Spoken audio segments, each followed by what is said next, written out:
Shavua Tov and Good Yom Tov. Welcome to the Grand Farbrengen in honor of the yard site of the previous Lubavitcher Rebbe and the 70th anniversary since our Rebbe assumed leadership of Chabad. Tonight is the evening between Yud and Yud Aleph Shvat, between the 10th and 11th of Shvat. Exactly 70 years ago on this evening, the Rebbe recited his first mimer. In the discourse, the Rebbe launched Tzivos Hashem, Hashem's army, which will actually bring Mashiach, and declared that his Hasidim will not be bored. We're here to work. We're here to win the struggle with the falsehood of the world, and everyone needs to be part of it. Join us in reliving this momentous occasion. This is the first joint event of several Chabad centers in Israel serving English speakers. We hope that this will jumpstart other such great joint events. I would like to thank Rabbi Aaron Schmidt, Shliach of the Rebbe of Ramat Beit Shemesh Aleph, for initiating this amazing event, as well as my other esteemed colleagues and their communities who are also sponsoring this online Farbrengen. Rabbi and Mrs. Schmidt of Chabad of Ramat Beit Shemesh Aleph, Chabad of Rechavia, Rabbi and Mrs. Farrow of Hechal Menachem, Chabad of Dolev in Beit Shemesh, Rabbi and Mrs. Seabag of Chabad Anglo of Be'er Sheva, and Rabbi and Mrs. Traxler of the Artist Quarter Minyan, Chabad by the Galleries in Tzvat. We are beginning this Farbrengen with a musical presentation by the famous Simcha Friedman, and then we will hear our special guest, Rabbi Shais Taub of New York. This fascinating talk was obviously pre-recorded before Shabbos, especially for this event. If you would like to contribute to this initiative, please contact myself or Rabbi Aaron Schmidt. Without any further ado, Simcha Friedman, take it away. Agut Tevoch, Agut Yom Tov. Welcome to the Farbrengen of Yud Shvat, celebrating 70 years of the Rebbe's leadership. What a zchus to be part of this Farbrengen, uniting the English-speaking community in Eretz Yisrael. So, may we all merit to welcome Mashiach, Tegef Umiyot Mamash, and let's start the Farbrengen with a nigun of the Frierdiker Rebbe, Nigun HaBeinoni. Enjoy, everybody, in your babatim, in your homes.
This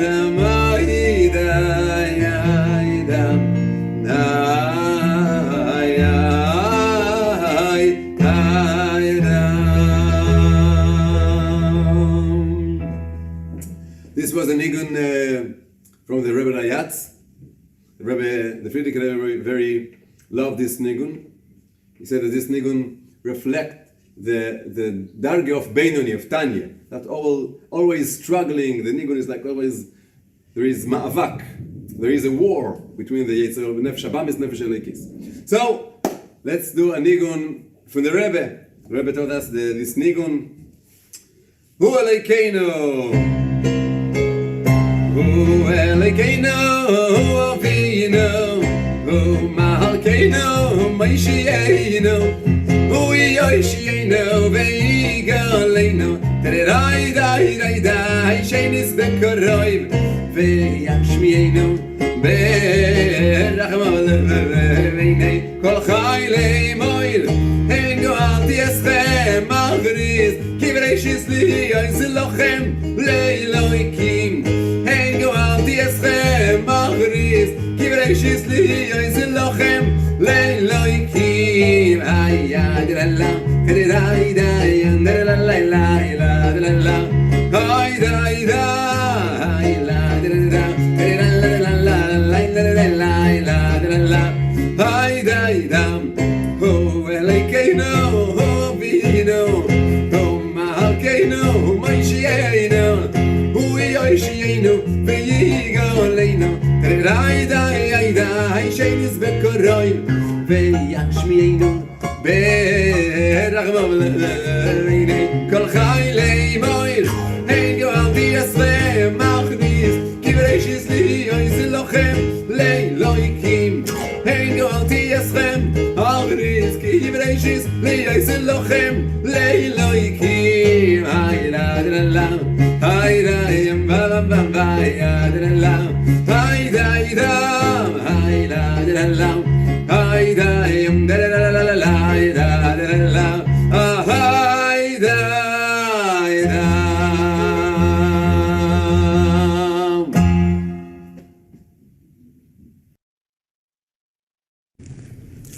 Shalom Aleichem, and I guess I should say a good tavach, because by the time you're seeing this, it will be Motzei Shabbos in Eretz HaKodesh. This is a very special Yud Shvat Farbrengen. As I understand, this is the first time, at least perhaps in the recollection of many, that so many English-speaking communities throughout Eretz Yisrael have gotten together for an event like this. I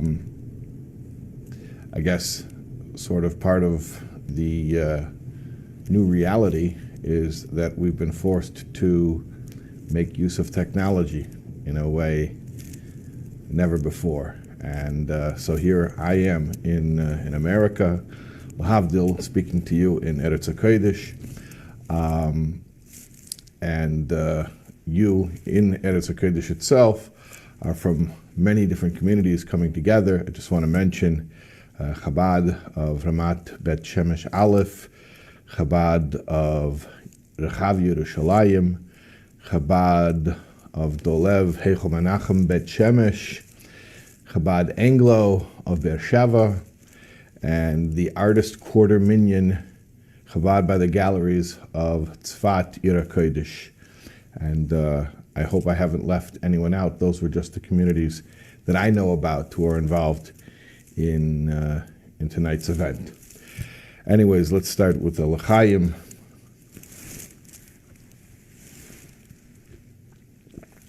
L'chaim to one and all. And Amirat Hashem, tonight's Farbrengen should have its effect. So how should we begin? I believe we gave a title to tonight's event. The Rebbe's vision, then and now. So what's the Rebbe's vision? What was it then? What is it now?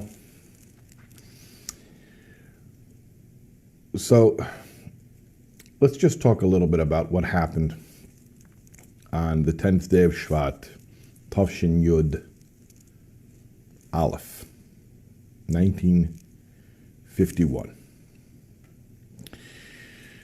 The Frierdiker Rebbe, the Rebbe Rayatz, was nistalik on Yud Shvat Tavshin Yud, 1950. And throughout that year, the Rebbe was in many ways conducting himself as the leader of Chabad, but had not yet officially accepted the title of Rebbe.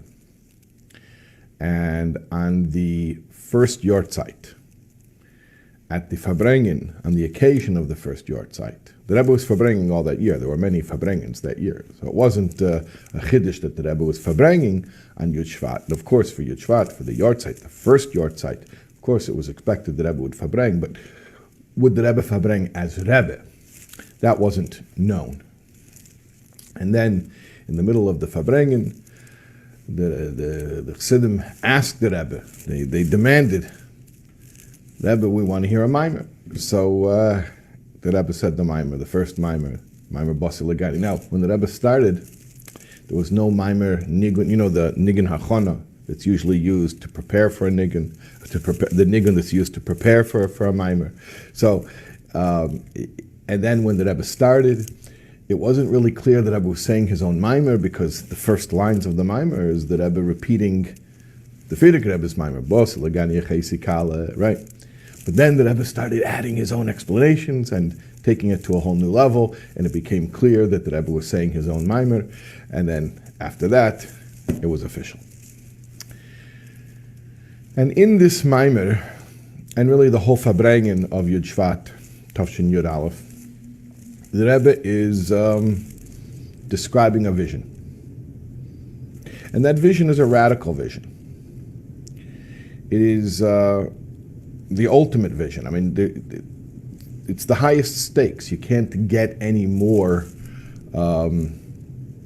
idealistic than what the Rebbe described at his first official Farbrengen as Rebbe. The Rebbe described that the goal of our generation is nothing less than the complete perfection of the entire world, of all Seder Ishtalshlus, of all worlds. Everything that human history had been leading up to, everything, all the sorrow, the pain, the challenges, everything we've been through as a people, it all is going to be culminated in our generation. We're going to bring Mashiach. And not only, I mean, that's wild enough. We're bringing Mashiach. But we're going to bring Mashiach. Who's going to do it? We are. Ein hadavar talo elabanu, like the Rebbe said. The matter depends only on us. Kol echad ve'echad midera shvi. All the members, each individual member of this generation. And not because we're so great, and not because we earned it, but by, call it, quote-unquote, accident of history, that we showed up at this juncture in history, and here we are, we're the ones, we're born at this time, and we've got the job, we're going to do it. So very, very, very, very radical. We're going to bring Mashiach.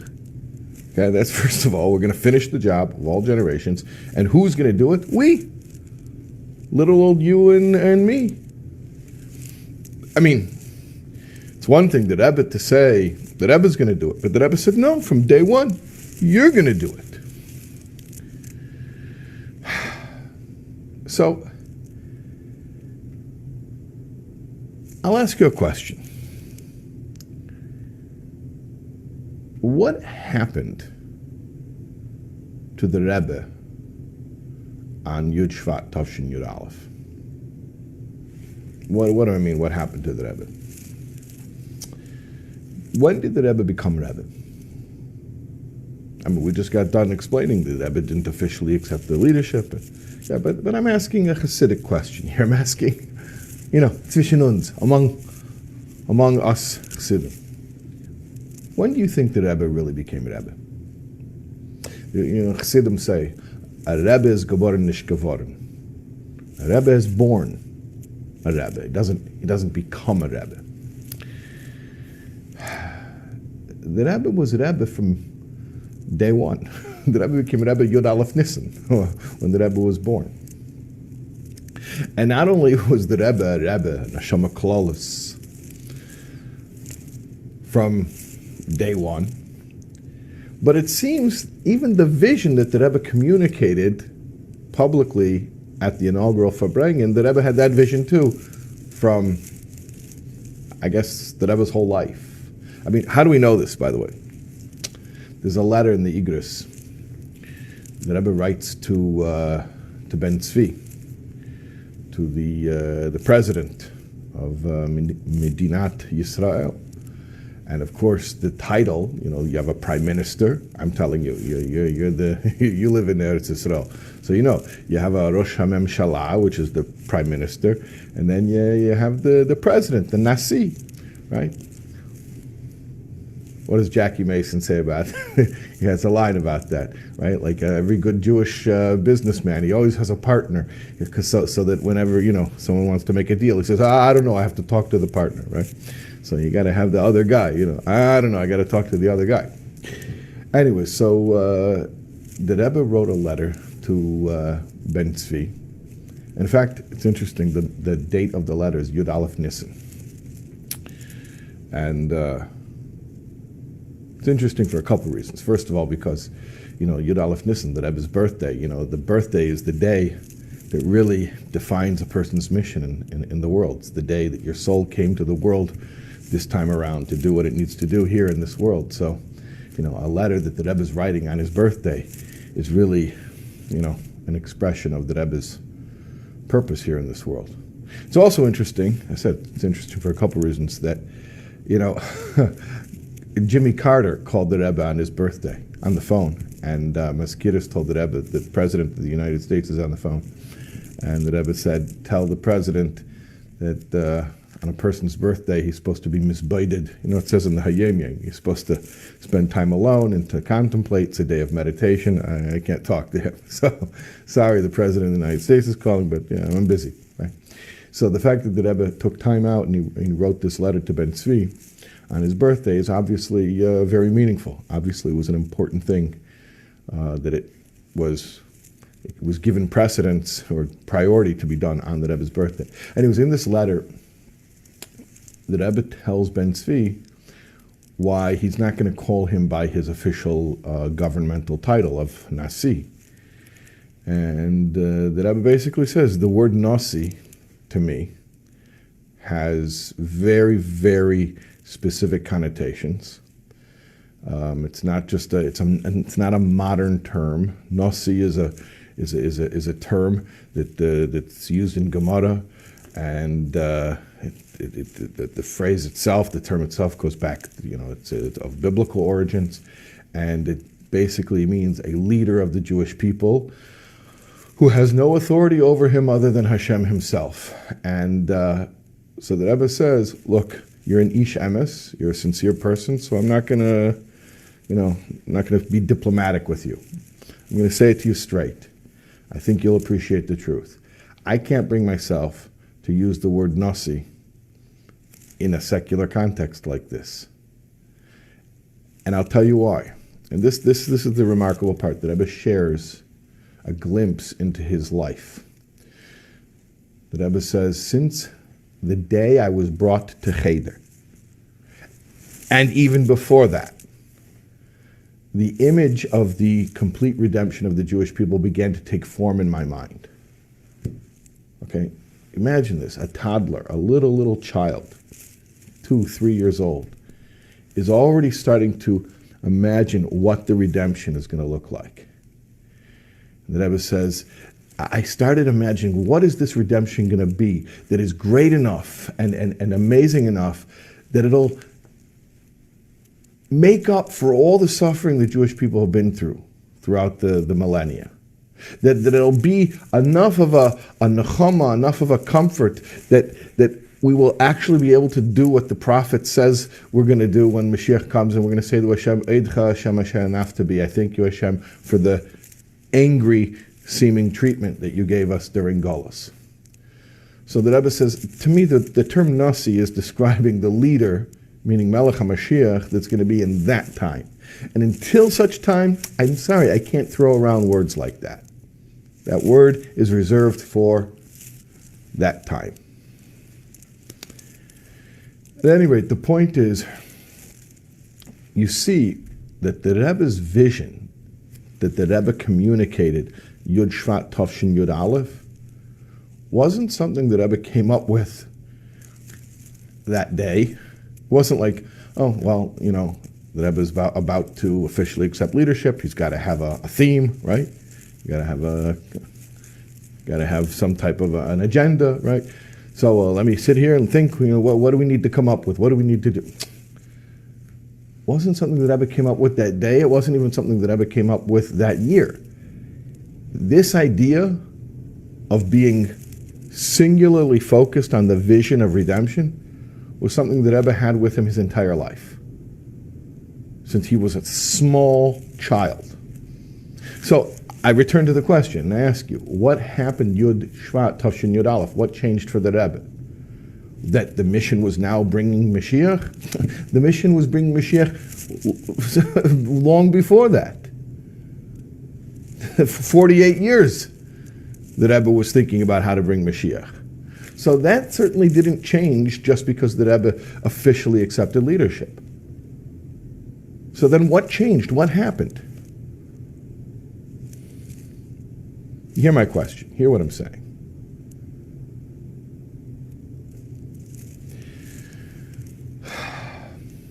So I'll tell you how I think it's helpful to look at it.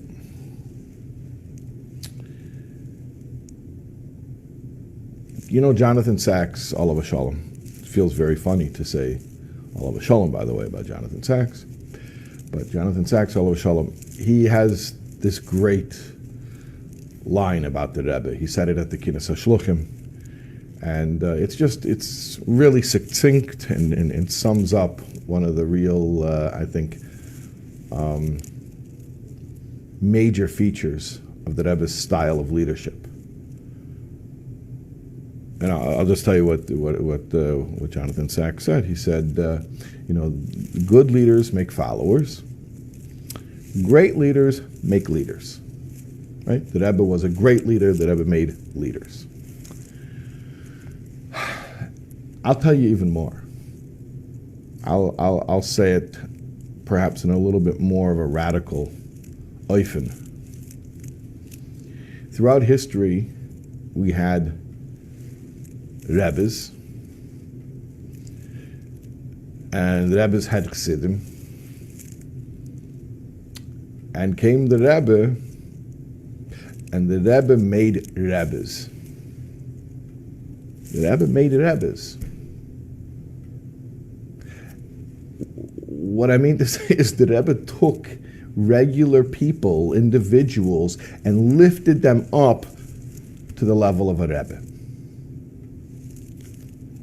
What do I mean by that?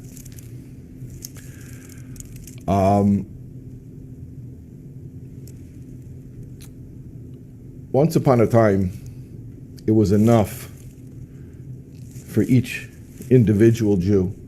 You do your Avodah, you learn, you daven, you do mitzvahs, you take care of your family, maybe even your community, and you're a good Jew, and that's it. That's all you need to worry about. To worry about the whole world, the redemption, the perfection of the universe. Who does that? A Rebbe does that. A Neshama Klolos. A Nasi. But a regular Jew doesn't have to worry about those things. Comes the Lubavitcher Rebbe and says, you think this is just my job? No, it's your job too. Ein adavar tala ela bonu, us, loshin rabim, collectively, kol echad ve'echad medera shvi, every individual from this generation. So when I say what happened, Yud Shvat Tavshin Yud Aleph, really to the Rebbe nothing changed. Who changed is us. On Yud Shvat, the Rebbe took the entire generation, the entire Klal Yisrael, and collectively as well as individually deputized us. Shliach shel Adam Kameisei, put us in the status of having a global vision and a responsibility for the entire world and for bringing all of history to its completion. Now,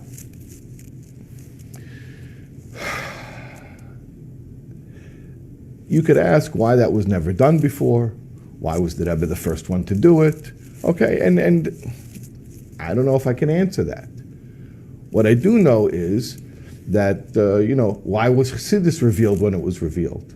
And then why were different levels of Seides HaTorah revealed more in subsequent generations? And the general klal is we understand that when certain things are needed for the generation, so the Nasi takes responsibility to, on a need-to-know basis, he brings that stuff out and he reveals it. So apparently,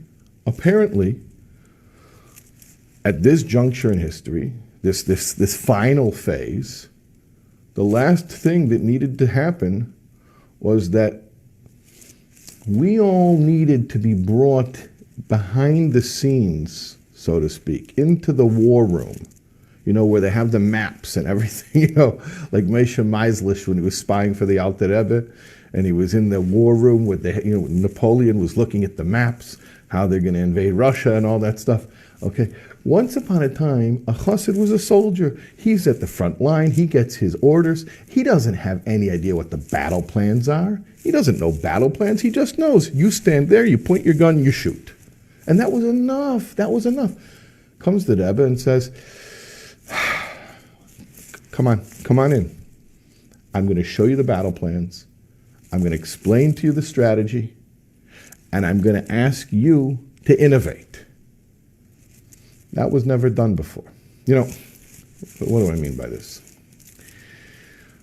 A story that I heard from a shliach from Nachman Sudek, Olav Shalom, from London. And he told me when he went on shlichus, Pasha didn't know what to do. This is back in the 50s, okay?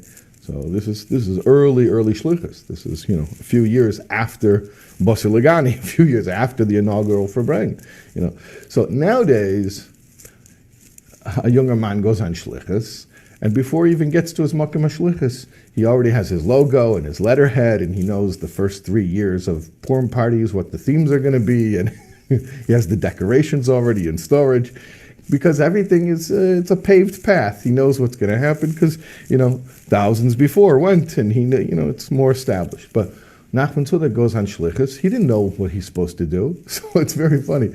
He's learning in 770, and he keeps asking Chadakov for permission to go on shlichus, and Chadakov is getting instructions from the Rebbe whether or not he's ready or not, and he tells him, no, go learn, continue learning. Okay. And after a while, he kept getting the answer, continue learning. Then finally, yes, you're ready, you can go. So that's it. He's ready to sign his life away. The Rebbe even asked him, where do you want to go? He says, wherever the Rebbe wants to send me. Okay, Mesiras Nefesh. Wherever the Rebbe wants to send me. Ready to give my life away. All right, so the Rebbe says, you're going to go to London. Okay, fine, no problem. But then here comes the little minor detail. And in Yechidus, so Nachman Tzudek asks the Rebbe, by the way, minor detail, when I get there, what do I do?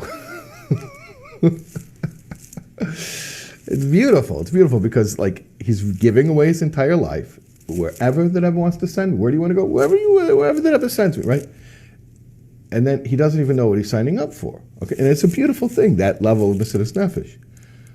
But so he asks the Rebbe, when I get there, what do you do? Because the shlichus model wasn't established. He didn't know what programs you're supposed to do. Remember, this is before Mivtzoyim. There's no 10 Mivtzoyim. What do you do? I'm a shliach. Okay, but what do you do? So the Rebbe's answer to him, to me, is just so mind-blowing. the Rebbe told him, tausende Sachen was zu tun. There are thousands of things to do. And the Rebbe didn't tell him any one of the thousands of things. See the beauty in that? The Rebbe didn't limit it by telling Nachman Sudak what those thousands of things are, or even what one or two of them might be. The Rebbe just said, there are thousands of things. And then the Rebbe added, keep your eyes open, and you'll see. You understand what we're describing now? Every time Reb Nachman was asking, can I go on Shlichus? The answer from Charakov, which was coming from the Rebbe, no, continue learning, until finally the answer was go. What was happening there?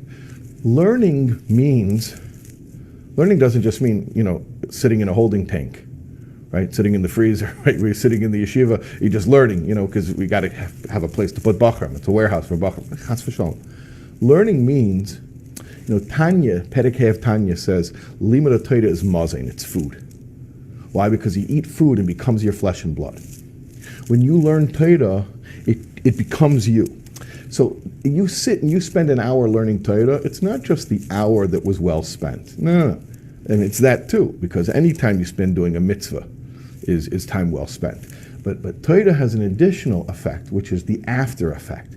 That it's not just the hour that you spent learning Torah, it's how that hour will now affect every other experience you have for the rest of your life. Because the hour you spend learning Torah, that is mazain, that's food that you are, spiritual food that you are metabolizing. It becomes your flesh and blood. In other words, as you're learning Torah, it's rewiring your brain, it's rewiring your thinking. And now think about that. Once your brain has changed, now everything else you will experience will be through that lens, through that filter of the new way of thinking that you got from that hour of learning. So it's not just how that hour was spent, it's how that hour is going to affect the rest of your life. So the Rebbe told him, keep learning. Learning means not just sit there and keep busy with a sefer in front of you. Learning means wire your brain. Teach yourself how to think. And now you're ready. Now you know how to think. Okay, when I get there on Shlichus, what do? Keep your eyes open. You'll figure it out. You get that? Because see, the Rebbe is a Rebbe of Chabad. Moichin, Chochma Bina Das. There could be a Rebbe of Chagas, of emotions. That's a Rebbe who inspires you, who excites you, and that's one thing. But a Rebbe of Chabad is a Rebbe who teaches you. And not that the Rebbe tells you what to think, contrary to popular misconception. The Rebbe doesn't tell you what to think. The Rebbe teaches you how to think. And when you have the Mahalach HaMachshava, you have that, the Halach Yelech, the Derech HaLimud of the Rebbe. It's a way of looking at things. It's a way of thinking. And now, once you've learned it through the Rebbe's Torah, not just knowing what the Rebbe said, but getting the Rebbe's approach, the Rebbe's style, the Rebbe's signon. Now, go to your Makom Shlichus, keep your eyes open, and figure it out. And the Rebbe doesn't have to give you a list, a laundry list, a checklist of thousands of things. The Rebbe can just let you know, there are thousands of things. Now go there, figure it out. I was talking to Simon Jacobson the other day, and we were talking about this idea about how the Rebbe made leaders, and more than leaders, but people who are supposed to see reality from the Rebbe's perspective, right? So there's a Sikha, Tafshin Ba'aleischa, Tafshin Nun Aleph, the last Sikha Ba'aleischa that the Rebbe said. And over there, Ba'aleischa is about raising up the lights. Why is it raising up? So the Rashi there, Rashi says that it's not hadloka, it's halah. What's the difference? Halah means you raise the light, the shalheves ad shal oila me'eleho, until the flame is burning self-sufficiently on its own. And the Rebbe is speaking about, chinuch, basically, what is training, what is education? It's to create mastery, so that the student becomes a master. The student can go take the ball and run with it, right? So that was the whole theme of that Fabrengen.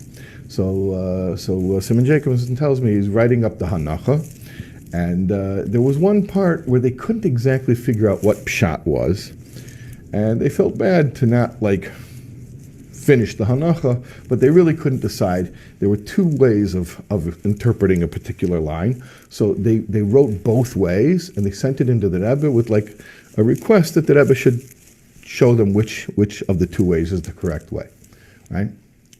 So Rebbe Simon said he got the hanacha back, and the Rebbe said, there are actually 5 ways in total, and you figure out what the other 3 are besides the 2 that you mentioned, and pick the one that's right. The whole Farbrengen was about shalheves ha'elamei eleha, right? Gaining mastery, gaining self-sufficiency, figuring out how to figure things out on your own. And then, this is a living example of it, the Manichim wrote in and said, we can't figure it out. Is pshat this way or that way? Is it A or is it B? And the Rebbe says, actually, there's an A, a B, a C, a D, and an E. Figure out what the other 3 are that you didn't even figure out. And then, of those 5, you pick the one that's most correct to include in the hanacha. But again, that's the same idea. You know, what the Rebbe told Nachman Tzudek, what do you do when you get on shlichus? I don't know, keep your eyes open, figure it out, you figure it out. What I'm saying is, the chinuch that the Rebbe gave this generation, if I can permit myself to say such a thing, the chinuch that the Rebbe gave this generation is Rebbe training. That's what it is.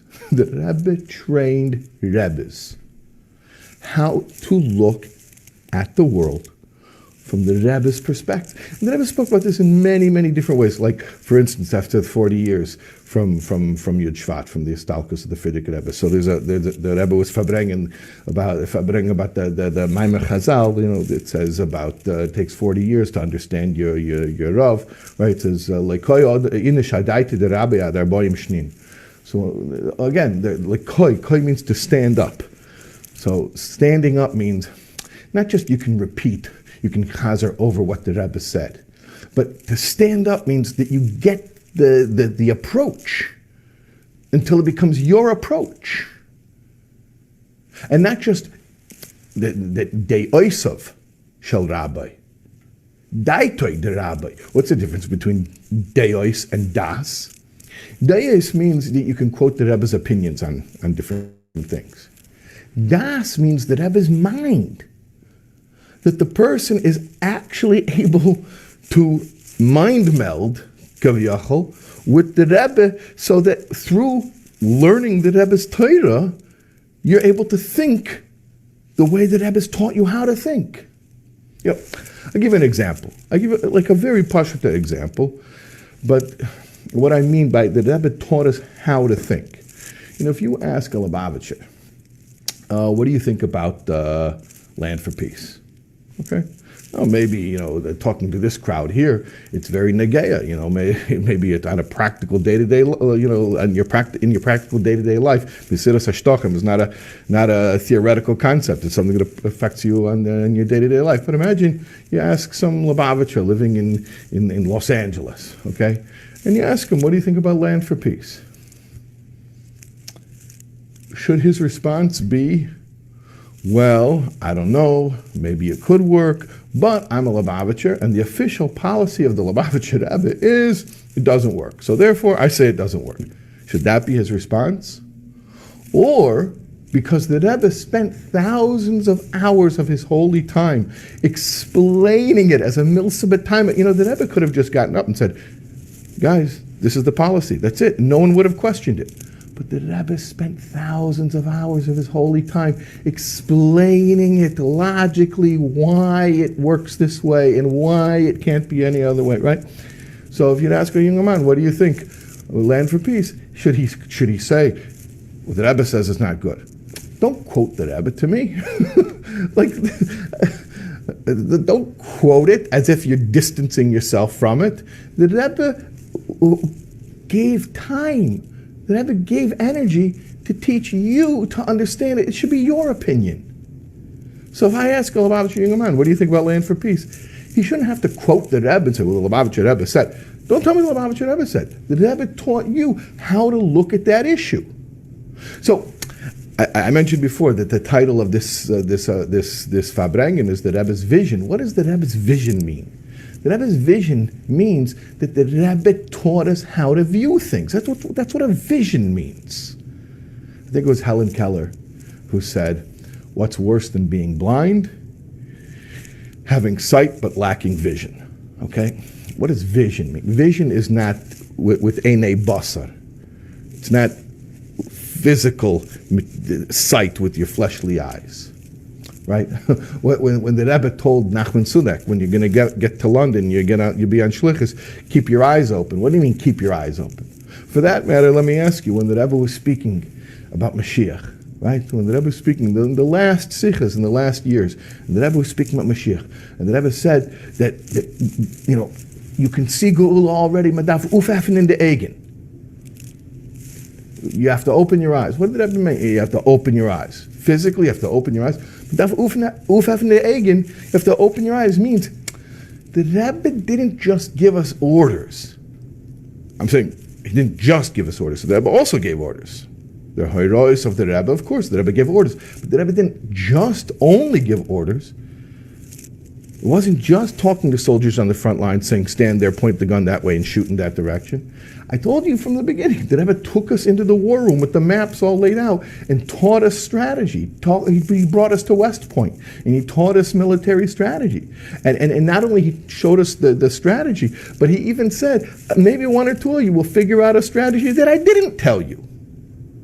Maybe you use your noodle and use your smart Jewish brain and figure out a strategy that I didn't tell you. So when we're talking about the Rebbe's vision, what does it mean, the Rebbe's vision? Not that Chas v'Shalom, the Lubavitcher Rebbe was a great man who had a vision. Chas v'Shalom. The Rebbe had a vision since he was a baby. This is what he told Ben Tzvi. The Rebbe's vision he had since he was a baby.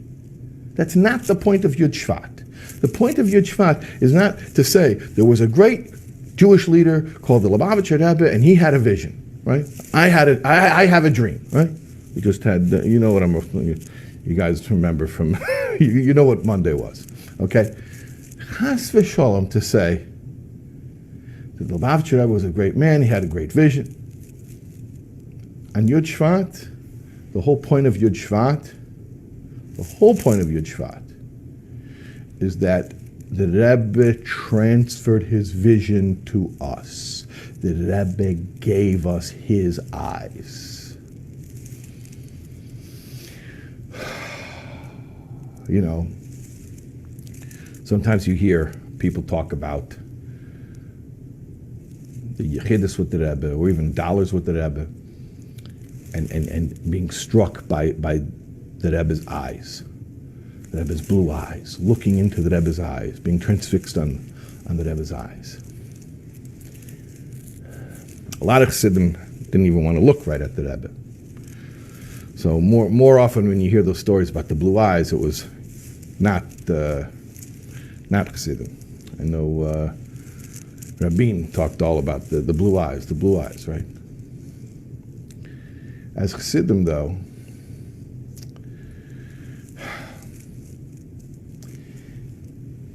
it's not about looking at the Rebbe's eyes. It's about looking with the Rebbe's eyes. The Rebbe gave us his eyes. So, what does that mean? That means when you open up a Chumash and you start learning Chumash Rashi, the Rebbe taught us how to learn Chumash Rashi. You think the Rashi Sichos was so the Rebbe should show his lamdus, that everyone should know the Rebbe is a lamdan and knows how to learn? You know, when the Rebbe would teach the Klolei Rashi, the Rebbe would teach Klolim, like principles, because it was the methodology. How do you do it? It wasn't just when the Rebbe would teach a rule, for instance, of Rashi, and then it would come up in the next week's Chitas, and the Rebbe would say in the Farbrengens, it's not in the Likutei Sichos because they cleaned up all that, but in the original Hanachas, the Rebbe would say, where are the Ha'aras, where are the scholarly articles written by the Bachram? right? I taught this rule last week. It came up in this week's Chitas. How come you guys didn't write an article? How come I'm the one who has to constantly come up with these ideas? In other words, the purpose of the Rashi Sichos was not that we should know how to learn the Rashis that the Rebbe taught. The whole purpose of the Rashi Sichos was that we should be able to learn every Rashi that the Rebbe didn't teach. Right? I mean, there's Chochmah and there's Bina. What's Bina? Like it says in Perek Gimel of Tanya, Hameven davar mitoich davar. What does it mean? Hameven davar mitoich davar. To understand one thing from another thing. In other words, don't just tell me what you were told. Tell me what you weren't told that you can figure out based on what you were told.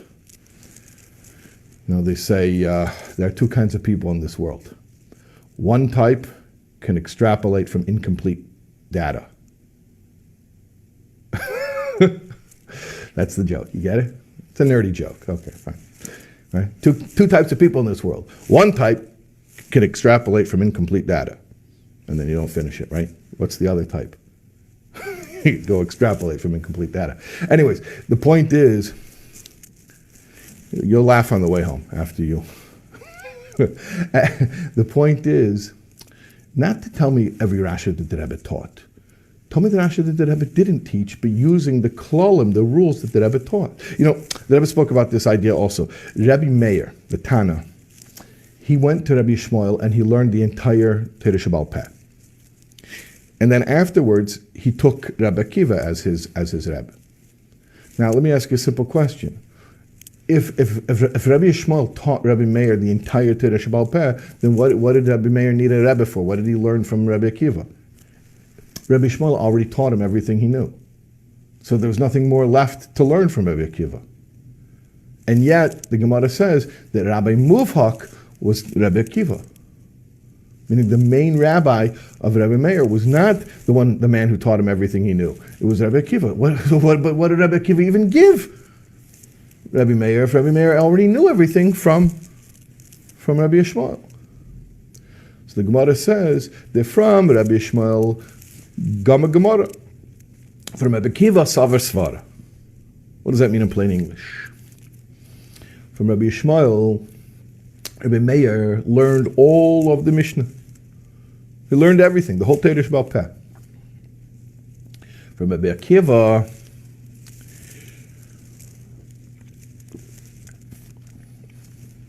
Rebbe Meir learned what to do with it. He learned what to do with all of that information. And that's what made Rebbe Akiva Rabbi Muvhak of Rebbe Meir. Not the one who told him everything he knew, but the one who taught him how to use the information, how to arrange it, how to put it together, how to make inferences, how to come to conclusions. In other words, the man who taught him how to think. Rabbi Muvhak of Rebbe Meir was not the man who taught him everything he knew, but was the man who taught him how to think. When we talk about the Rebbe's vision, we mean that Rebbe taught us how to think. And that's something as simple as opening up a Chumash and how to learn Rashi. That's something as confusing to a lot of other people, like Land for Peace, and that it's not a political thing. It's a very clear idea in Teiras Emes. That's part of the Rebbe's vision. And probably the biggest example, I mean, I could give examples and examples and examples of how the Rebbe's vision teaches us how to look at every aspect of life. But probably the biggest example, the Rebbe, well, I'll ask you, the most radical shift in thinking, how the Rebbe taught us to look at something very different than the way the rest of the world looks at it. The biggest shift in thinking, and I also think the biggest success, the area where Baruch Hashem, Lubavitchers really did get it. We did get the Rebbe's cook, the Rebbe's vision. You know what it is? In my humble opinion, how we look at a Jew. How we look at a Jew. When a Lubavitcher puts on tefillin with Chiloni, does the Lubavitcher think to himself, well, really, I'm better because I'm frum. That guy's not as good as me, but I'll help him out. I'll do him a favor, and maybe I'll promote him. I'll get him into the VIP club, and then he can become as good as me.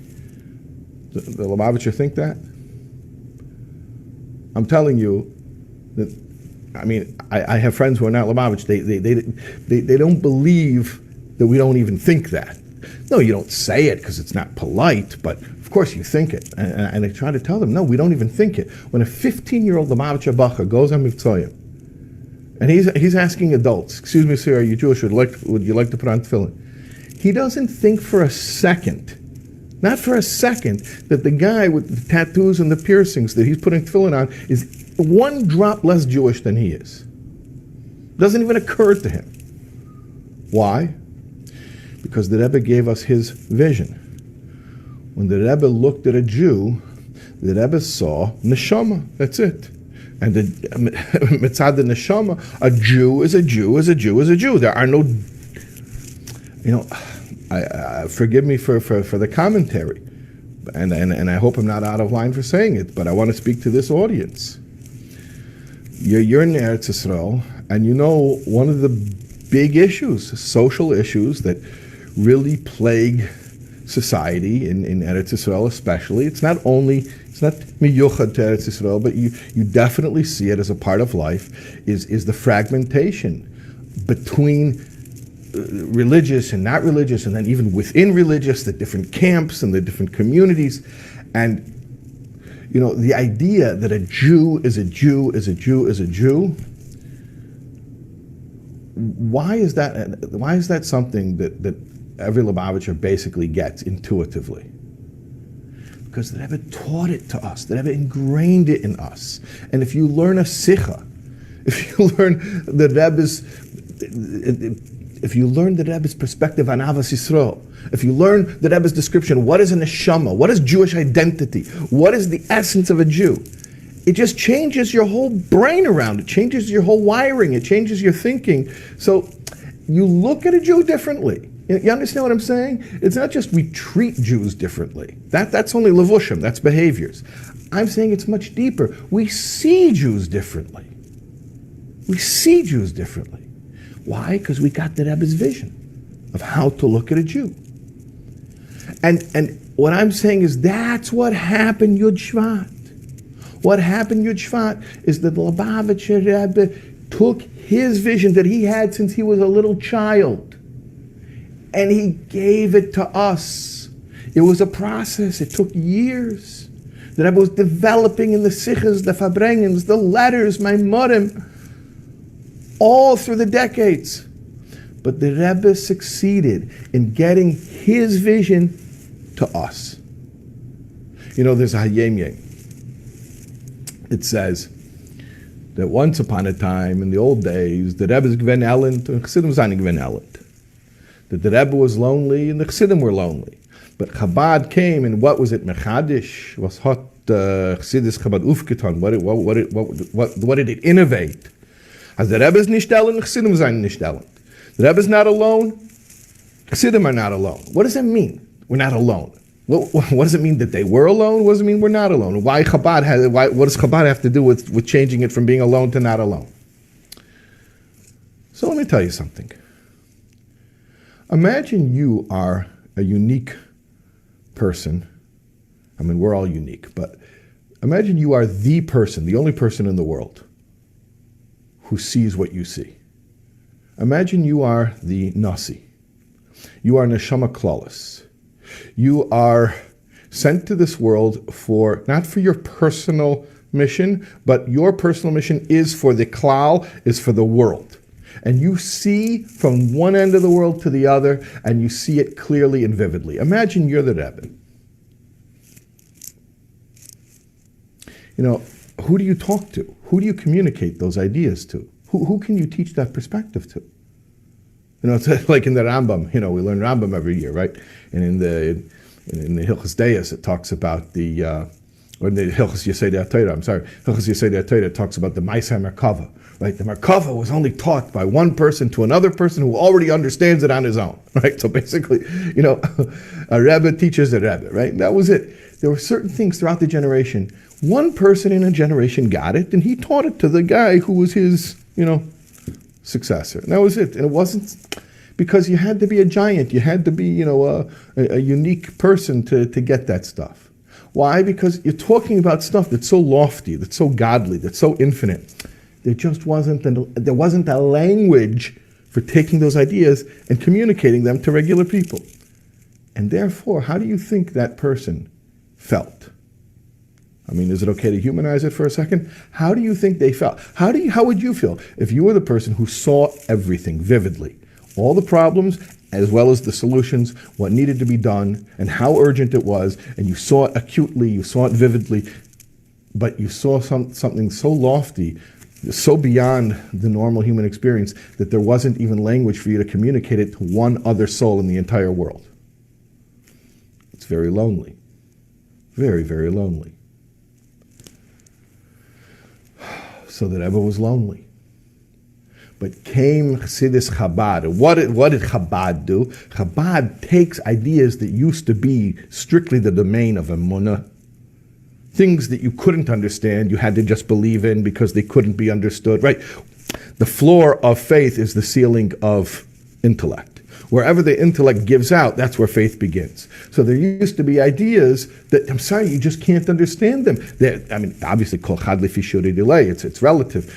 Different people have different ceilings of their intellect, therefore different floors, ground floors of their faith. But imagine a Rebbe who, the place where he begins to have to exercise faith, or let me put it the opposite way. Where we are using faith, the Rebbe is still using seichel. But how does he communicate it to us?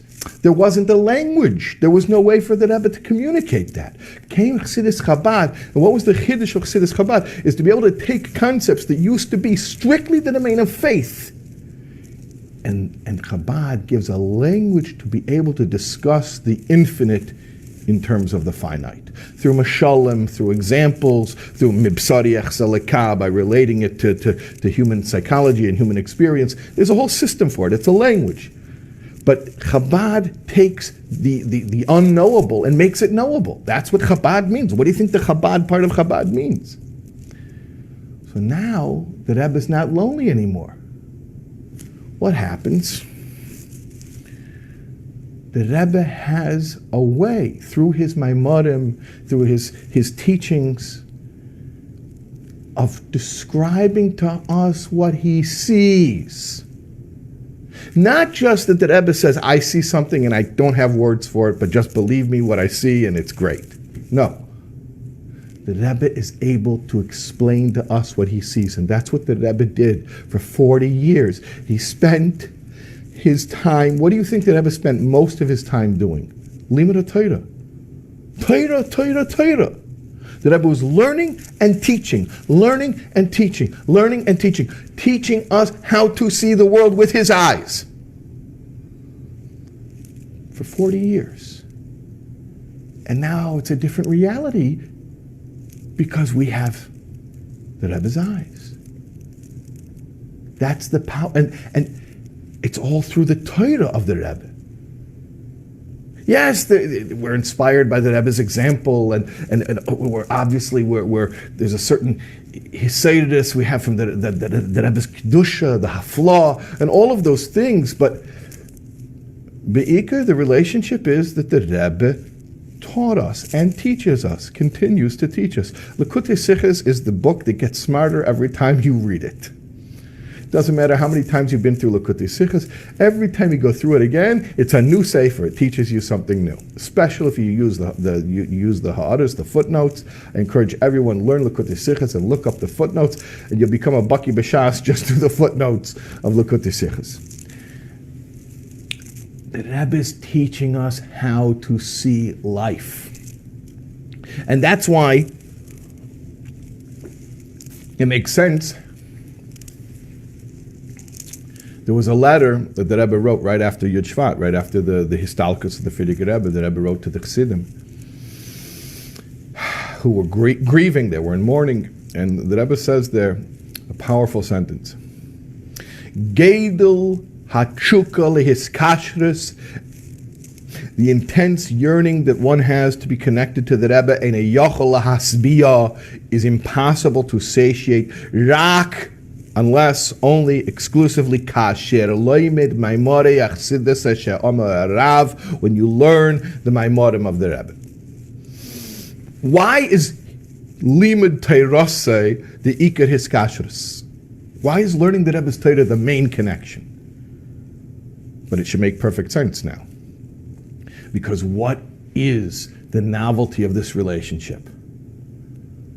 The novelty of this relationship is, here you have someone who sees everything from the beginning of the world to the end of the world, who sees what needs to be done, who sees and who is sensitive, who is aware. And now he brings us in and he teaches us, he trains us, he gives us Rebbe training how to start seeing those things too. When you open up a sefer and you learn the Rebbe's Torah, you're wiring your brain how to see reality from the Rebbe's perspective. And by the way, I don't want to intimidate you by saying my morim sichas. It could be Hayom Yom. Take out the Hayom Yom at family dinner. Read Hayom Yom. It takes 90 seconds. Hayom Yom plants a seed. By the way, the subtitle of Hayom Yom, which the Frierdiker Rebbe gave it, was Luach Eir Zerua L'Chsidei Chabad. Eir Zerua means implanted seeds of light. Every Hayom Yom is a seed. It takes 90 seconds to learn, but it grows on you and it wires your brain and it changes the way that you look at everything for the rest of the day and for the rest of your life. So when we learn the Rebbe's Torah, we get the Rebbe's vision, we get the Rebbe's eyes, and we have clarity. There's so much confusion. I know, Chavra, I know. So much confusion in the frum world, in the world of Torah, where you would think they would have clarity, where you think that there should be a consensus, where you think it should be obvious what needs to be done. All I can tell you is Ashreinu Matev Chalkeinu.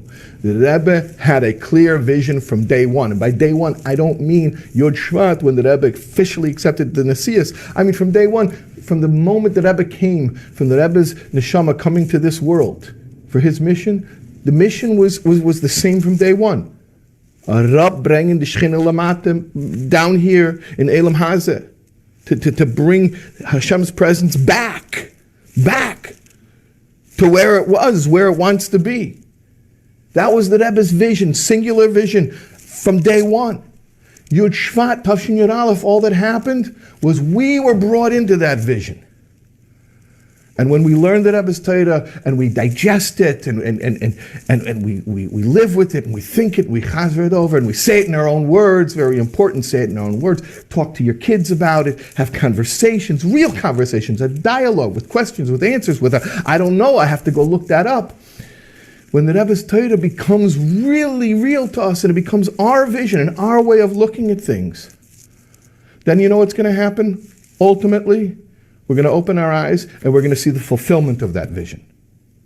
We're going to see the world as a garden, as a bosi, legani, as Hashem's garden, as a place of pleasure and joy and beauty. We're going to look around and we're going to see the dira b'tachtenim, kipshutai, in not in a theoretical sense, but in the most practical way. Peace on earth, perfection of the entire world. And how is it going to happen? Through the game plan that Rebbe gave us and the training that Rebbe gave us. So we have to continue to learn the Rebbe's Torah, to internalize it, take it seriously, to implement it. And with Hashem's help, very, very, very soon, immediately, we should see the completion of it all. L'chaim, l'chaim. A good vach again, l'chaim, l'chaim.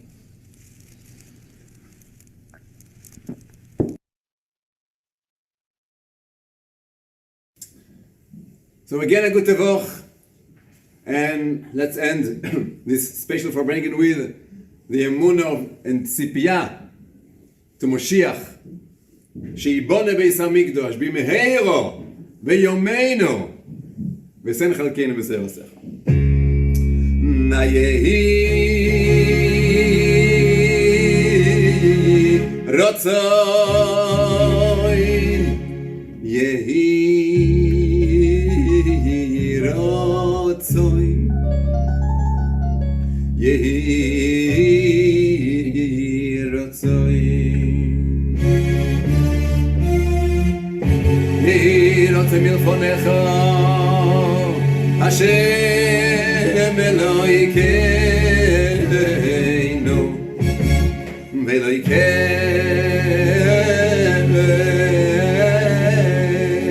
Avois Velokeinu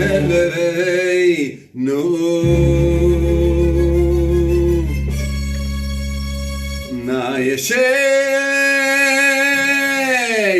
Bone Beis HaMikdash Beida Veyameinu Zen Chalkeinu V'Seira Sevecha Shibone Beis HaMikdash Beida Veyameinu Zen Chalkeinu V'Seira Sevecha Shibone Beis HaMikdash Beida Veyameinu Zen Chalkeinu V'Seira Sevecha Shibone Beis HaMikdash Beida Veyameinu Zen Chalkeinu V'Seira Sevecha Shibone Beis HaMikdash Beida Veyameinu Zen Chalkeinu V'Seira Sevecha Shibone Beis HaMikdash Beida Veyameinu Zen Chalkeinu V'Seira Sevecha.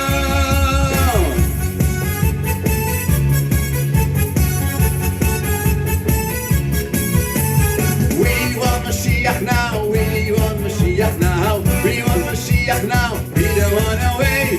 We want Mashiach now, we want Mashiach now, we want Mashiach now, we don't wanna wait. We want together. We don't wanna wait.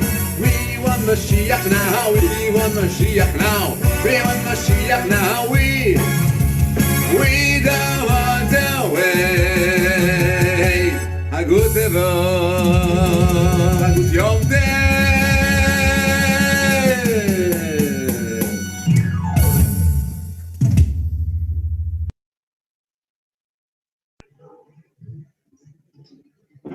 L'chaim, l'chaim, good vach, good yom tov. We would very much like to thank Rabbi Shais Taub for his wonderful, rich, and inspiring words on this very special day of Yud Shvat. It was truly an honor to have Rabbi Taub speak specially for our Farbrengen. Many of us have listened to his shiurim over the years, and to have him with us, so to speak, was very unique. And B'ezrat Hashem, the next time, he'll be with us in person here in Eretz Yisrael. And Simcha Friedman for joining us, inspiring us with his great and upbeat music. And of course, to all of you for sharing this special night together. B'ezrat Hashem will have many more events for the English-speaking community of Eretz Yisrael. Now, as the evening comes to a conclusion, I want to share a short story. This is a very well-known story. A woman once came to the Rebbe with an issue she was having. She was selfish. She wasn't so nice to people. She had a hard time making friends, giving to others. She'd been to therapy. She had been to other people for help, but nothing worked. Now, she was a college student, and the Rebbe advised her, the next time you're eating in the cafeteria, go out of your way to get for people whatever they need, whether it's salt, water, a spoon, what have you, whatever somebody needs, go out of your way to get it for them. The girl followed the Rebbe's advice, and lo and behold, she was transformed. She became a new person. She moved beyond her constraints and became a giver and became happy. One of the most valuable lessons of the Rebbe is how to view ourselves and the world around us, to see the good, the potential, and the possibilities in ourselves and our fellow, to truly believe in the potential of ourselves and those in our lives.